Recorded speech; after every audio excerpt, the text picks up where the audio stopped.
Continuing on with Lecture Day 9, we just left off with Alexander the Great wishing to push further from Bucephala into the Ganges River Valley in the summer of 326 BCE, and right as he tries to get his army to do so, his army decides that they are not going to do so, and instead mutiny.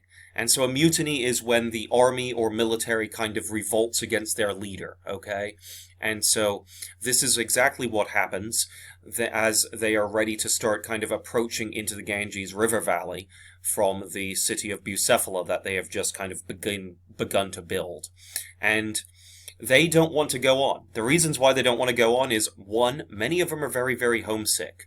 Two, not only are they homesick, and they've been homesick for several years now, okay, of course, they also hear all of the rumors of the Gandhidai army that lives out in the Ganges River Valley, okay? The Gandhidai army is this massive army, supposedly, of the native Indians that live there, and they are worried of what that army consists of because they are hearing rumors of an army that has 4,000 elephants. Well, they just fought 200 against King Porus, and while they defeated King Porus and his army of 200 elephants plus several, tens of thousands of soldiers, several tens of thousands of soldiers, they're now hearing armies that this other army, or rumors of this other army, that have 4,000 elephants in it. And they just don't think they can ever beat this, and no matter what. And so they kind of start talking amongst themselves, and one of them, Cernus, okay, is the main voice of the men. He is the kind of general or one of the companions that is specifically talking to Alexander during this, as opposed to many of the others. Many of them are kind of voicing their concerns, but he is the one that is the main voice of all of the army, as opposed to them doing it as a group. He's the one mostly speaking to Alexander. Alexander gets in front of all of his men and kind of makes this speech saying, we'll go on, we can do anything together, we've done so much before, we've already conquered, basic Persia, we've conquered almost the entire known world, and let's keep exploring, find out what else is out there. And they basically tell him no. And so he argues and argues with them and decides, okay, well, it's not going to work, I'm going to go back in my tent. So he retires to his tent to sulk, basically. And the next day he goes and tries to get them to keep going again, and they tell him no again, and so he kind of goes back to his tent to sulk for a little while, and then he talks to some of the priests that go with the army, because remember, religion is very important, so they would have priests with them at this time in their armies, as well as armies today sometimes have priests with them. And so he goes and speaks to the priests, and they say that they will consult the omens. They will consult the omens, which back then were just like the signs from the gods. The omens were the signs from the gods. And in this case, it was by sacrificing a bull or a cow, and they sacrificed that animal, and they kind of inspected the entrails, the insides, the intestines. And if there were certain colors, it would supposedly mean to them different things. And the priests tell Alexander what they see in it, and Alexander's response when he goes to the men again, after they've kind of seen this big, religious ceremony with the cow being killed and sacrificed to the gods, and asking for basically the fortune of what it is, Alexander says that the gods do not favor continuing onwards further into India. And so he kind of saves face with this by kind of manipulating it so that he's able to save face in front of his troops by not going further, but he still wants to be respected and understand that, yes, they are not going to go further either even if I force them. How can I save face? And so that's what he did. But instead of turning backwards, directly back along the route they came, they actually turned southwards. So as you can see, there's all these rivers. This is kind of the area of India. As you can see, this is kind of the shape of India. This would be over by towards the Middle East going this direction, and this would be towards China and Indonesia. So it's close to being right. If you kind of look at here, it kind of dips off, and there's this. That is kind of this area. And so this is the Ganges River, and he kind of travels down the Ganges River at this time. As opposed to going back the way they came, they go south. They turn south. And eventually, as they go south, they eventually reach an island fortress in the middle of the river. And as they get to this river fortress, they find out that there's not just a fortress there, but an entire town and an entire, like, basically kingdom based around this one town in this area, in this giant fortress or castle on this island. And he sends envoys trying to talk with them. It fails. And so Alexander's army attacks the fortress, and it becomes known as the attack on the fortress of the Malians. Okay, again, this is in India. It's roughly along the Ganges River, or another one of the other rivers that breaks off from the Ganges River. And this siege, attack on this fortress, actually lasts for almost an entire year. Or several months anyway, from November of 326 to February of 325. So it's only a few months long, but he kind of prepares it for several months beforehand, as well as in the weeks afterwards, where he and his army have to recover, is about a year-long process. But November 326 to February 325 is when the battle actually occurs. The natives that are in this fortress shoot arrows that are 3 feet long. The arrow itself is 3 feet long and very powerful, okay? A very powerful arrow that goes through armor as if, like, it was almost not there. And so they've got these armor-piercing arrows. They've got giant, tall walls around the city on the middle of this island. And so the Alexandrians have to use, or the Macedonian army has to use, ladders to get up the walls. At one point, Alexander the Great climbs up the ladders and leads the assault many days in a row. One day, he ends up getting to the very top of the ladder like this, and he fights his way onto the wall itself with his soldiers. They then fight their way down into the courtyard of the city itself. And as that happens, more soldiers rush to the top of the wall and destroy the ladder, so that he is basically cut off now with only a few soldiers in the courtyard of this Malian town against the enemy. And he is actually shot by one of these 3-foot arrows in his chest and collapses immediately. Supposedly one of the soldiers looks at him and kind of tries to help him. That soldier is Pusestus. Pusestus right here was the soldier that was given the Shield of Troy. Remember when they first invaded Persia, he went to attack where he thought the ruins of Troy were and visited the mythological figure of Achilles' grave, supposedly. Well, he took a shield from that place, and he said that one of his men would always carry that shield as one of his closest bodyguard companion members. And, well, Pustus happens to be the soldier carrying the Shield of Troy, and supposedly Pustus holds the Shield of Troy over Alexander's body and inspects Alexander to see if he's dead or not, while the fighting is kind of going along around him from the other soldiers around him. And blood and air come from the wound. Blood and air come from the wound of Alexander. Meaning what? Well, what is going to cause both blood and air to come out of a wound? Well, it means the arrow has punctured his lung. Okay? So, when a person gets a punctured lung, it's a serious matter today. Back then, it is almost assured to be deadly.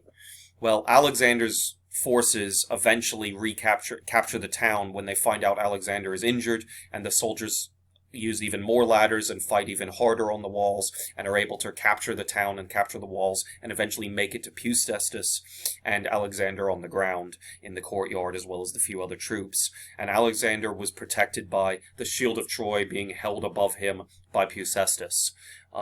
Alexander does survive this arrow puncture to his wound, to his lung, this wound. But it is extremely serious. He is in recovery for months. So that is where I said it was about a year that this all took. Well, this is only a few months, November to February, okay? But the time that he stays in the same area of this Malian town is several months afterwards. So it's almost about a year that they spend in this area, just recovering. And soon after they start doing that, they start moving south again. And finally, by the fall of 325, the autumn or fall, they have made it all the way down the river, and they get to basically the tip of the river where it is now opening up into the ocean. Okay, the Indian Ocean. And so he decides that he and his troops are going to continue along the coast and cross this desert. There's a desert called the Gedrosian Desert. Okay, the Gedrosian Desert is what's next. And so they start crossing this desert for miles upon miles. No one had ever crossed it before, supposedly, and he wanted to cross it to prove it could be done. And many scholars and historians kind of look at it as is he doing it to prove that it can be done, or is he doing it as punishment to his army that refused to keep going? And it might be a bit of that, but it is definitely probably this right here. He wanted to cross it. He could have taken ships or built ships here and traveled back by sea, but he didn't. He travels via the desert along the coast. And it shows that he definitely tries to be an inspirational leader at this point as well, even though during the hard times many people start dying from dehydration. At one point, he actually takes some water from his, little water skin, his thermos equivalent, and pours it in his helmet. And instead of taking a drink from it, he pours it out in front of his men to show that I'm going to go without water as long as you go without water. And so he tries to be a good leader in that way. Eventually, he and his troops finally reach all the way across the Gedrosian Desert back to Mesopotamia. And right when they get to Mesopotamia, or in this area, they see different areas where there are some mountains as they start approaching out of the Gedrosian Desert and finally getting close to Mesopotamia. And one of these areas, they actually see vines growing on the mountainside. And many of them kind of realize that makes them think of home, because of all the vines from all the olives and grapes.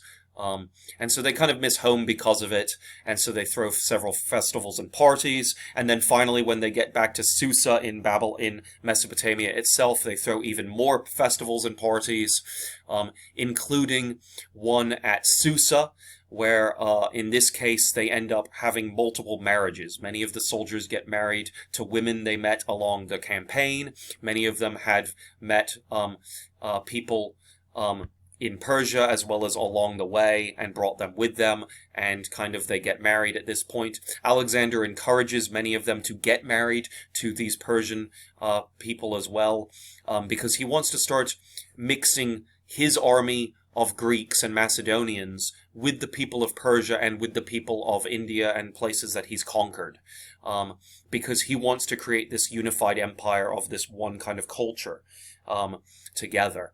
And so he himself actually gets married twice in this year, in 324, at these marriage ceremonies, where these marriages are like hundreds of people would get together, his soldiers, and be married at one time. Okay, not a ceremony for each individual person, but hundreds of them would get married at a time, his soldiers. Well, he gets married to two people at this time. One of them is the daughter of the former king of Persia, Darius, who is Stateria II, is her name, and she becomes Alexander's second wife. Remember, his first wife was Roxanne of Bactria. And this time, and then the third wife of his is Parysatis, another Persian woman. She is a noble, but not part of the royal family, and she becomes Alexander's third wife. And both of these are important marriages for him, again, politically, but supposedly he did also care for them. But again, Roxanne is the one that he really cares about the most. So let's kind of look about how far he's gone in this travel. So he started here in Macedonia, right? And he traveled through Asia Minor. He had his big battles of Gaugamela and Issus and Granicus and all these three areas here, but he also traveled down and attacked Tyre. He attacked, or didn't attack, Egypt. He took it over when they just kind of surrendered to him and joined with him peacefully. He conquered Mesopotamia against the Persians, and then he started moving this way, and then up into Bactria, up this way, the mountains through the Hindu Kush area.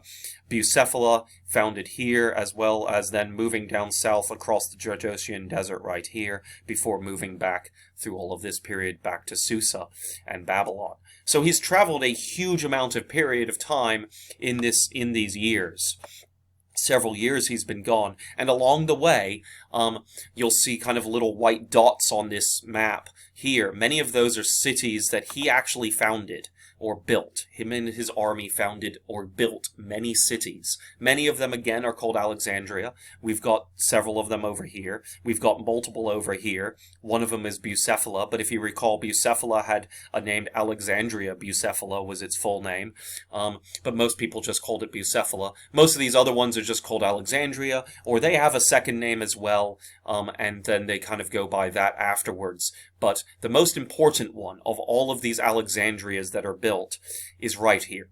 The one that he built in Egypt, on the edge of the Nile River. Okay? And that one will become referenced in the rest of this course as the city of Alexandria. Okay? When we talk about Alexandria for the rest of this course, we're talking about this one right here in Egypt, on the coast of the Mediterranean Sea, and right built on the Nile. And it becomes extremely famous and very important politically, as well as for so many other reasons, okay? Socially as well. And it becomes a center of knowledge and a giant library there.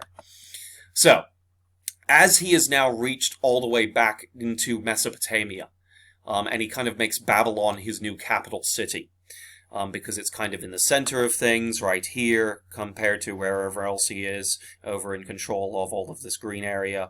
And they start having these parties. Well, in 324, during one of these drunken parties, Hephaestion, his best friend and his actual one-time or several-time lover during this course, dies. His best friend, one of his companion cavalry, one of his bodyguards, his best friend since childhood, and again, lover for most of this journey, dies and gets sick.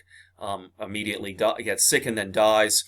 It is unknown why, possibly alcoholism. We're not sure what happened to him. It's maybe some other kind of disease. But Hephaestion dies very young, in his late 20s. And Alexander kind of falls into this major period of depression, of mourning. He even has this giant temple in Babylon built to him, this giant pyramid-like style, ziggurat-style building, built to Hephaestion. And immediately after that, he starts finally coming out of his depression and starts thinking, what can get him over depression better than conquering somewhere else? And so he starts thinking that he's going to conquer here, Saudi Arabia, or present-day Saudi Arabia. It's just back then called Arabia. And so he plans the Arabian campaign. At that point, he starts getting peace treaties and peace envoys, as in ambassadors, sent to him by two major powers in the Mediterranean Sea, both Carthage and Rome. So if we go to what Alexander the Great conquered, up until this point, is all of this colored purplish-green area. Rome, of course, is in Italy at this point and is becoming a new and upcoming power, becoming very powerful during the 300s BCE. And Carthage was one of those former Phoenician colonies on the coast of North Africa, and also is now its own country and is very powerful, centered right here on the city of Carthage. And it's a very big maritime power trading all throughout the Mediterranean Sea. And Rome at this point is mostly just on Italy. But Alexander has got this massive empire. Well, both of these countries, they will go to war with each other, and we will talk about that. But at this time, they're scared of one person, Alexander the Great. And so they send peace envoys to Alexander, Carthage and Rome. Alexander the Great, however, before he gets his Arabian campaign ready, he actually dies in the city of Babylon. And how he dies is very questionable. But we do know this. He falls into a coma at some point in about June or late May or early June of 323 BCE. When he is in this coma, or why he is in this coma, is not exactly sure. It is likely believed that it was from alcoholic poisoning, for drinking too much during one of these parties, but it could be from any number of other diseases or other things. Either way, we know that his body has been through a lot.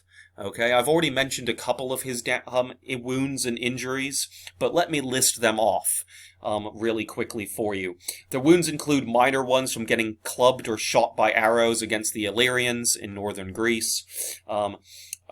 He was hit in the head by a sword during the Battle of Granicus River when he was almost killed there until Cletus the Black saved him. He had a major thigh injury at the Battle of Issus, which I left out because, it didn't really matter at the time. He had a major arrow blow to him at the city of Gaza, an arrow to his ankle, and that was what kind of pissed him off and why he drove the chariot with the leader behind him, the satrap dragged behind. He took 3 more arrows in India, including the one that hit his lung at the fortress of the Malians, which we discussed. One of them also broke his tibia, the bone, his tibia. And then he suffered multiple other variety of diseases and injuries during the battles and during his time traveling. Remember, he got malaria when he was in Asia Minor. He got multiple other small diseases and things. He got sick a little bit during the monsoons. All sorts of things. He almost died at the Battle of Hydaspes when Bucephalus died. So the campaigns of his years of battle took their toll. Took their toll definitely on him. When he actually emerges from his coma, he actually wakes up from his coma on July 10th or so, 323 BCE, and as all of his generals are of course around him when this happens, and they're like, thank the gods he's alive. Well, he says one thing before passing away, and it is, "to the strongest." And he kind of says a couple other things beforehand, but the last statement he makes is "to the strongest." They were all asking who takes over, and his reply is "to the strongest." Well, what does that mean? Is it meaning the physically strongest who can lift the most? Does it mean who is the best general? Is it the one that has the most loyalty of the troops? Does it mean have the troops fight amongst themselves and whoever wins takes over? It's not clear. And the question is, when he dies on 323 BC on July 10th, just shy of basically his 33rd birthday, what's he gonna... who takes over? And so, who's his heir? Well, that's the question. He's got an unborn child, currently. Roxanne, his first wife, is pregnant. They don't know if it's going to be a boy or a girl, of course, at that time. Medical technology did not allow that back then, but that would be his heir. He doesn't have any other children. He does have or not legitimate children. He has an illegitimate child from a Persian mistress, but illegitimate children don't take over. Unless you're married to that person's mother, that does not work out for being an heir. But that doesn't mean that several of the generals might try to take claim of that child and say, well, this is Alexander's heir and only living person that's related to him, kind of thing. Alexander's older brother is still alive at this period, but remember, he was not mentally capable for ruling for whatever reason, and he had a few other cousins and relatives, such as Ptolemy. Remember, Ptolemy was one of his cousins, but none of them are his son. And it is debatable on whether they are supposed to rule or not. And then we have several generals that decide that they want to be the successors of his kingdom. Okay? So we will talk about those in just a moment, but first let's kind of look again at how big Alexander's empire is compared to the world. Okay? So this is Africa, India. It stretched all the way from India into Africa with Egypt, all the way through Mesopotamia and the Fertile Crescent, all the way into Asia Minor, and all the way into Greece, and continued all of Greece. Massive, massive area. Here's China, here's Russia, okay? Here's Europe, Spain, France, England, Germany, okay? Massive area. You can see how big it is, how large of an empire he conquered. At this time, it was the largest empire ever conquered, and it would stay that way until basically Rome took over all of Europe. As you can kind of see here, there's the former Persian Empire, and this is what he started with from his father Philip. So it kind of shows that he created it from all of that.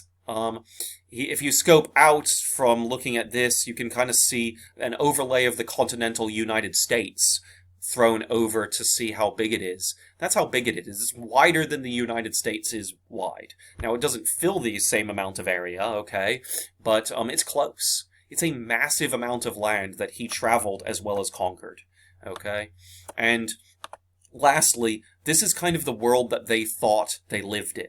Here's Greece, here's Italy, here's Spain and England, here's Africa, Carthage would be there, Asia Minor here, Persia, basically all of this. This is Arabia right here, which he didn't conquer. He was planning on it. Here's Egypt and the Nile River. Here's that Alexandria city right there that he built. Here's Bactria up here. And here's the rest of parts of Asia into India. And so this is what they thought the world looked like, this one big continent with the ocean above and the ocean below and around on the sides.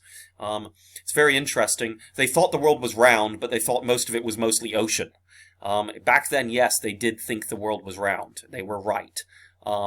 They had kind of used shadows and things like that, and we will talk about that in the Greek culture discussion in Lecture Day 10. So let's talk about Alexander's successors in the next video.